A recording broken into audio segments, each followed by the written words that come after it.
일사성 궁금했던 날씨와 과학 현상을 알기 쉽게 전달해드리는 날씨 속 과학 속입니다. 새해가 되자 각국이 앞다퉈 도전하는 프로젝트가 있습니다. 다름 아닌 달 탐사인데요. 특히 올해는 정부 주도의 달 탐사뿐만 아니라 민간 기업들의 도전이 눈에 띕니다. 가장 먼저 나선 건 미국입니다. 민간 우주기업이 제작한 무인달 착륙선 페레그린이 지난 8일 발사된 건데요.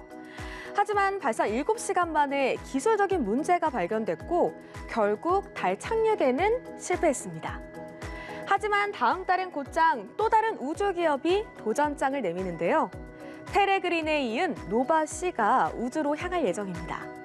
과연 최초의 민간 달 착륙선이라는 타이틀을 거머쥘 수 있을지 관심이 쏠립니다. 당초 올해 달 탐사의 하이라이트는 나사의 아르테미스 2호 발사였습니다. 지난 2022년 아르테미스 1호에 사람 대신 마네킹을 태워 달로 보냈었고 이번엔 우주 비행사 4명이 10일간 달 궤도를 비행하고 돌아올 예정이었는데요. 하지만 이 계획은 내년 9월로 미뤄졌습니다. 승무원의 안전을 지키고 임무 성공을 보장하기 위해 더 많은 시간이 필요하다고 판단한 건데요. 이에 따라 우주 비행사를 달에 착륙시키는 3단계 계획도 오는 2026년 9월로 연기됐습니다. 만약 아르테미스 프로젝트가 성공한다면 사람이 다시 달 표면에 발을 내딛는 역사적인 순간이 펼쳐질 것으로 보입니다. Remember, we're going back to the moon. It's actually a different moon. We're going to the South Pole. If there is water in enough abundance, then you have the potential for hydrogen and oxygen, which would fit in very nicely with why we're going back to the moon this time after a half century.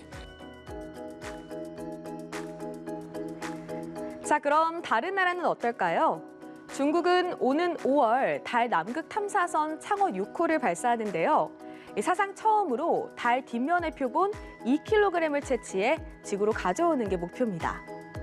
지난해 9월 지구를 떠난 일본의 소형 달 착륙선 슬림도 오는 20일 달 착륙 경쟁에 나섭니다. 슬림은 지난달 달 궤도에 성공적으로 진입했는데요. 목표 지점 오차를 100m 미만으로 줄이는 정밀한 달 착륙에 도전합니다. 성공한다면 일본은 러시아와 미국, 중국, 인도에 이어 5번째 달 착륙 국가에 이름을 올리게 되죠. 그렇다면 우리나라는 어떨까요?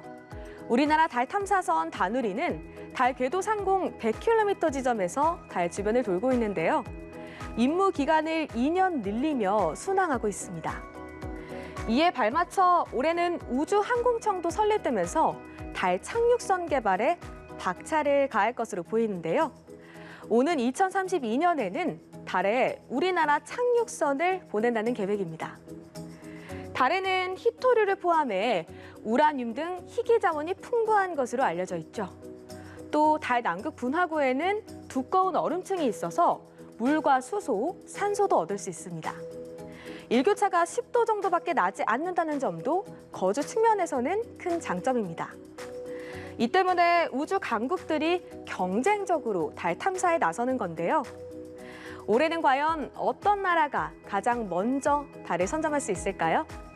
지금까지 날씨 속 과학 속이었습니다.